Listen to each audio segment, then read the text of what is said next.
Por cierto, que la Asociación de Bancos de México aseguró que ante la situación financiera que vive y enfrenta Petróleos Mexicanos, no hay ninguna petición de reestructura o de rescate financiero aún.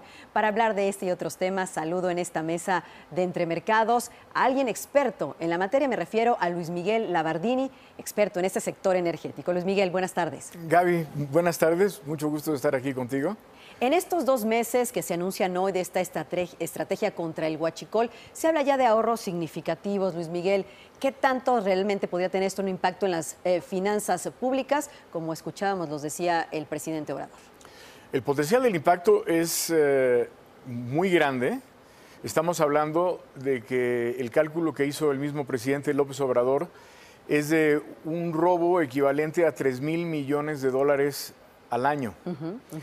Esto quiere decir que si se acabara con el robo de combustible, la empresa de Pemex dedicada a la refinación tendría resultados positivos en lugar de tener resultados negativos.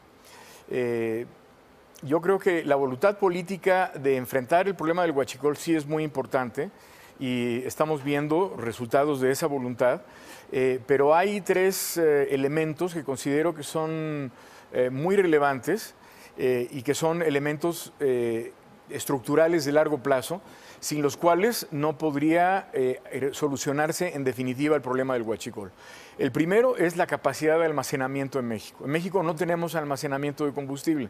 Tenemos 2.5 días de almacenamiento comparado con 90 días en Estados Unidos, lo que significa que cualquier interrupción en el flujo constante que hay del abasto de combustible para satisfacer la demanda, inmediatamente provoca una disrupción en el mercado, como lo vimos. Lo vivimos en enero, ¿no? Es decir, se trató de solucionar el problema del huachicol, pero la consecuencia es que ningún lugar en México tiene suficiente capacidad de almacenamiento, ni siquiera las TARS, terminales de almacenamiento y las terminales de almacenamiento y reparto, no tienen esa capacidad. El segundo punto que me parece muy importante es el gobierno corporativo.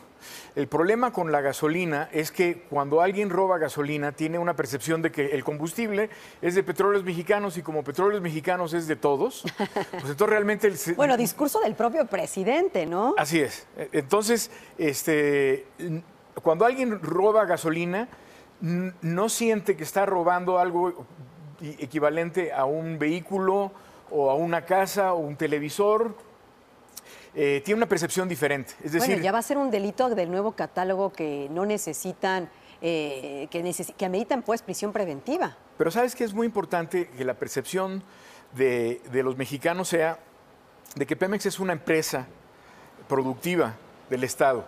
Es una empresa que necesita tener finanzas sanas, que necesita tener ingresos y que cuando se roban el combustible, esos ingresos se pierden. Estamos hablando de 3,000 millones de dólares al año.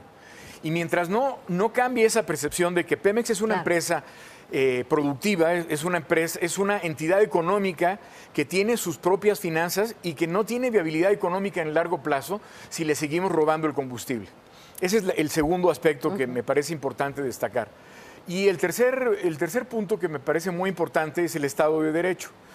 No podemos esperar que deje de haber robo de combustible si en el resto de la economía sigue habiendo también delitos y robos y secuestros, violaciones, extorsiones.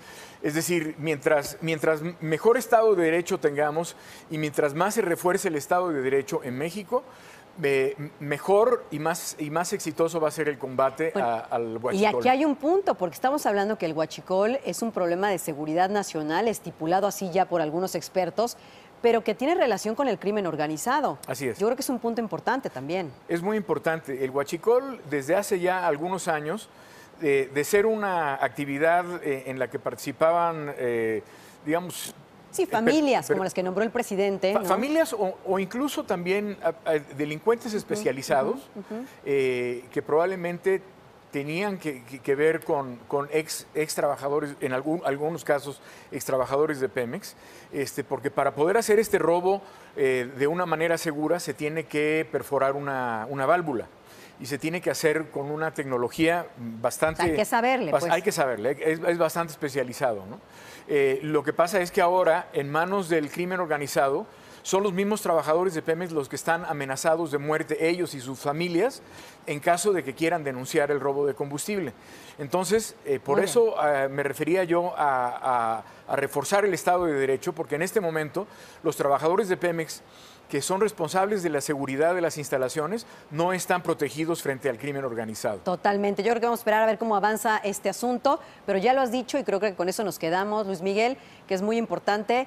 Si hay un ahorro de la dimensión que dice el presidente, sí habrá dinero, como él mismo lo pronuncia, finanzas sanas, programas sociales para cobrar menos impuestos. O sea, viviríamos mejor y sacaríamos de un problema a la empresa productiva. Es un círculo virtuoso. Totalmente. Así es.